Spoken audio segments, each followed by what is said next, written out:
Assalamualaikum warahmatullahi wabarakatuh.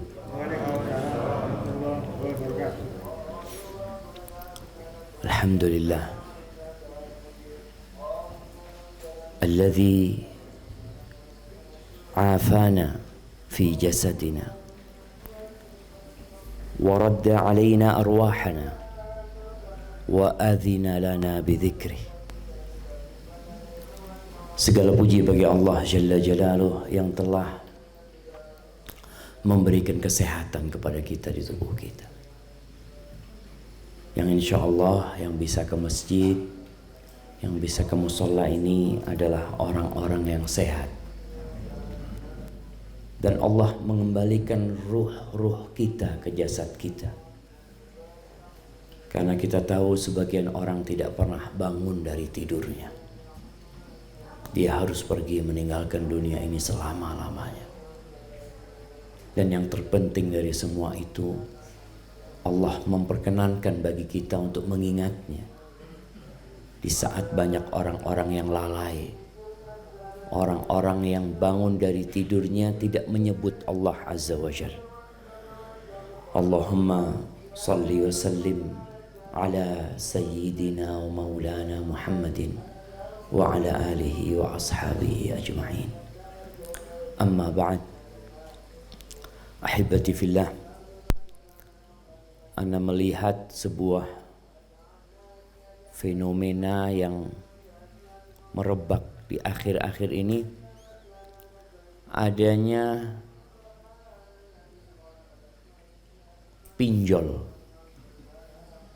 pinjaman online yang ternyata banyak di antara peminjam itu gagal bayar. Kalaupun bayar setengah mati bayarnya. Kenapa orang bermudah-mudahan berhutang? Kadangkala ada yang karena kebutuhan hidup, tapi sebagian besar mungkin karena gaya hidup. Pinjaman yang mudah, yang tanpa memerlukan jaminan, dan juga bisa langsung didapat tanpa harus hadir ke tempat peminjamnya atau tempat orang yang meminjamkan. Ini membuat orang akhirnya bermudah-mudahan dalam berhutang. Ada beberapa catatan. Yang pertama, menghutang itu boleh dengan catatan. Catatannya tidak dengan cara riba. Karena Allah Azza wa Jalla jelas-jelas mengatakan wa ahallallahu al-bai'a wa harrama riba. Sedangkan pinjol yang ada ini pakai riba enggak jemaah? Subhanallah, aneh itu kadang-kala heran. Ada orang nulis umpamanya di depan rumahnya membuka pinjaman buat warga setempat. Seperti yang terjadi dengan pinjol ini dan dengan bank-bank konvensional sebenarnya. Ini menunjukkan bahwa dia melakukan itu untuk mencari keuntungan, bukan untuk membantu orang lain.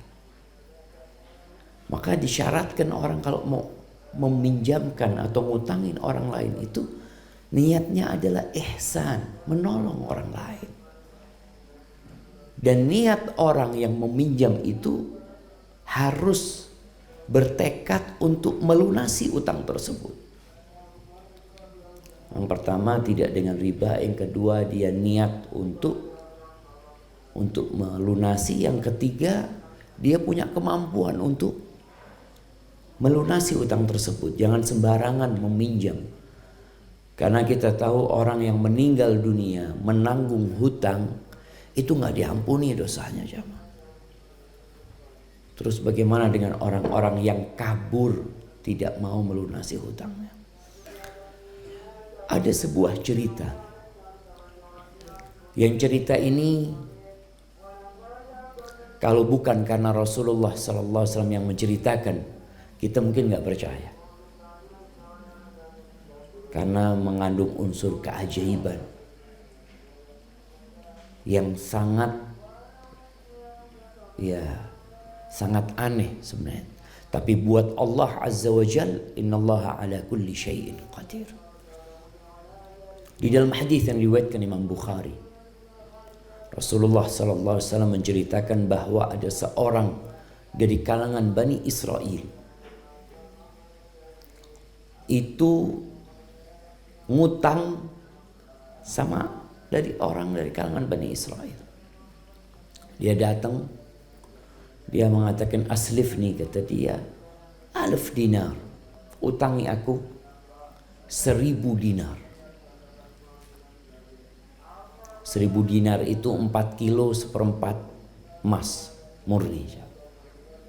Berapa jemaah? 4M kira-kira. Apa kata yang punya uang? Itini bisyuhada. Ya sudah, mau dicatat nih, subhanallah ya. Ribuan tahun yang lalu syariat mencatat utang piutang itu sudah ada. Maka di agama kita pun Allah mensyariatkan adanya penulis, ya nggak semua orang dulu bisa menulis. Orang-orang yang belajar lah yang bisa nulis. Dia minta itini bisyuhada, kata dia. Datangkan saksi-saksi. Kata yang mau pinjam uang ini kayaknya dia keburu juga. Dia mengatakan kafa billahi syahida, cukup Allah menjadi saksi. Raditu billah, aku ridha Allah sebagai saksi. Kemudian itini bikafil, engkau datangkan penjamin. Siapa yang jamin engkau akan melunasi hutangnya? Karena orang ini akan melakukan perjalanan jemaah. Kafa billahi kafila, cukuplah Allah sebagai penjamin. Kata dia, iya. Akhirnya dicatat. Kemudian di situ ada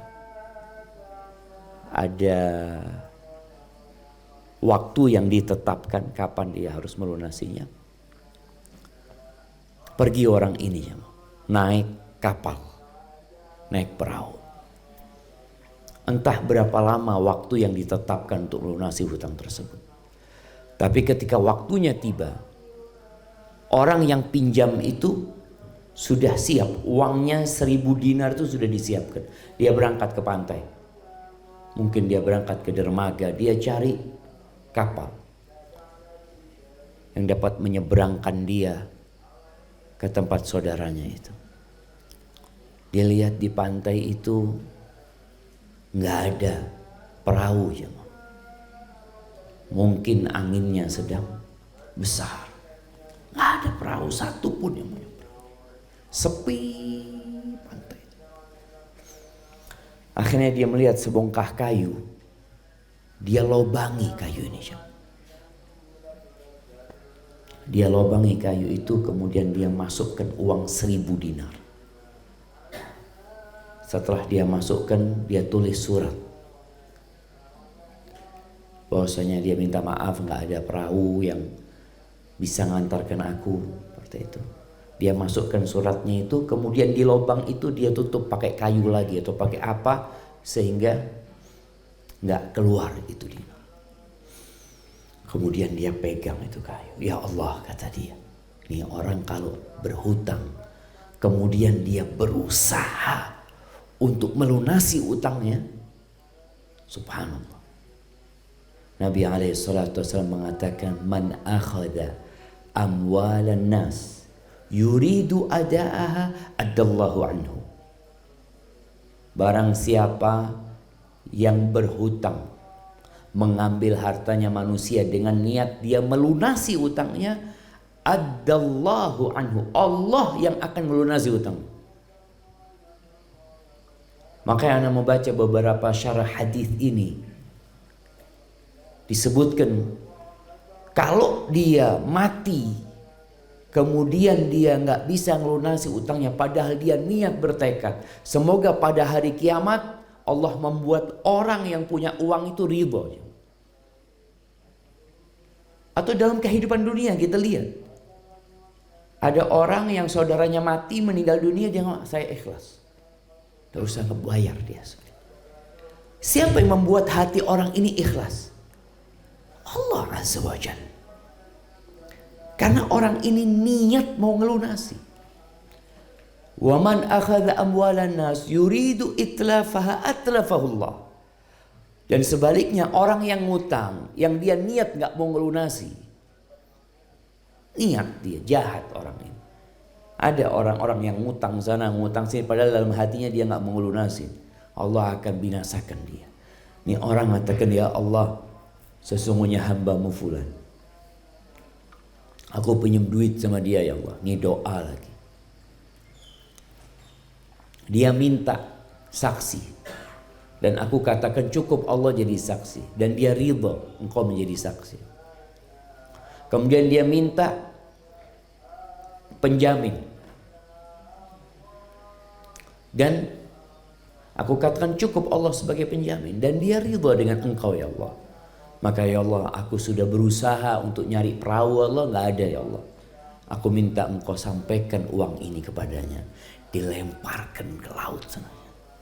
Dia tunggu, karena yang namanya kayu kalau dilemparkan biasanya balik ke pantai. Ternyata enggak, kayu itu ya hilang dari pandangan dia. Kemudian dia pulang. Dia masih menunggu waktu yang tepat untuk berangkat, karena nggak tahu, nggak bisa telepon duitnya nyampe ke sana apa enggak.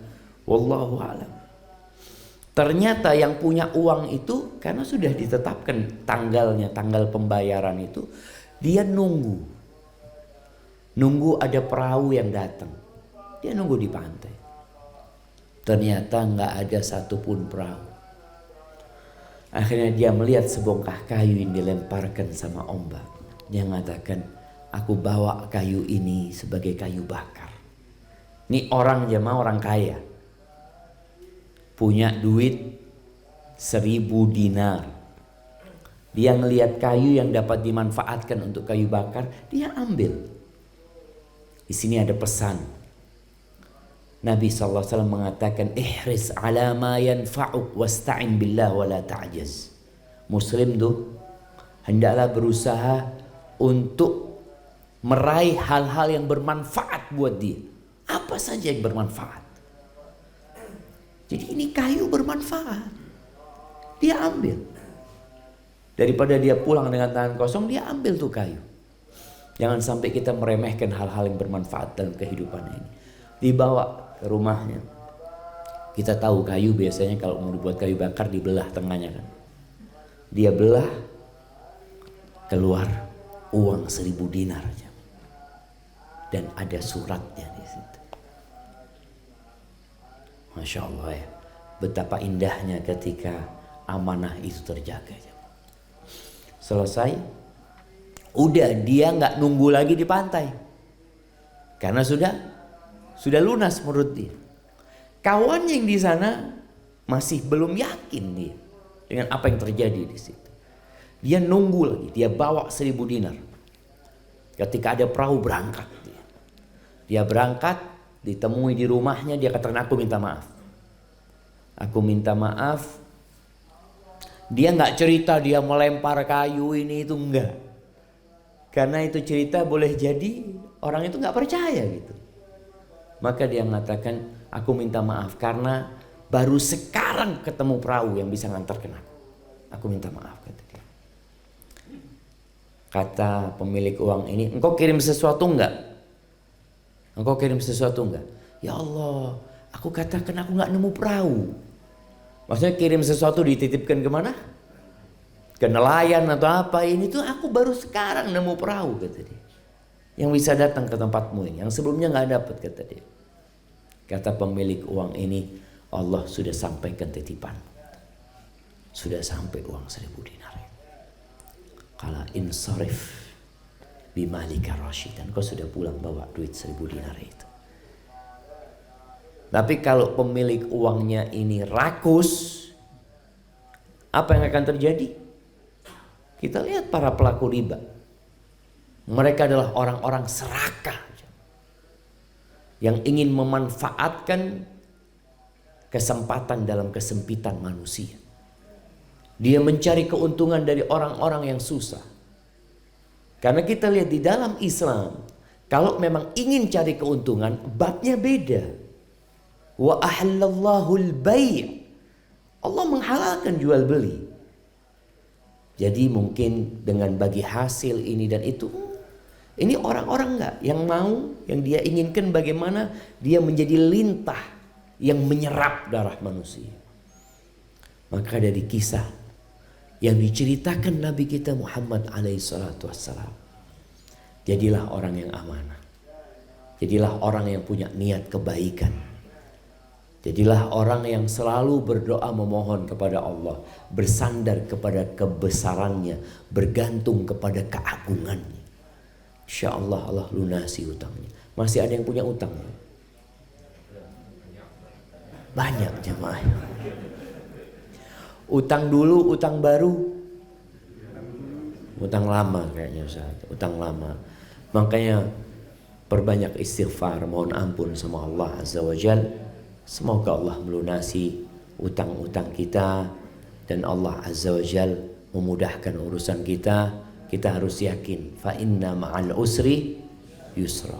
Bersama kesulitan itu ada kemudahan. Barakallahu fiik, itu yang dapat ana sampaikan. Subhanakallahumma wa bihamdika asyhadu an la ilaha illa anta astaghfiruka wa atubu ilaik. Wassalamualaikum warahmatullahi wabarakatuh.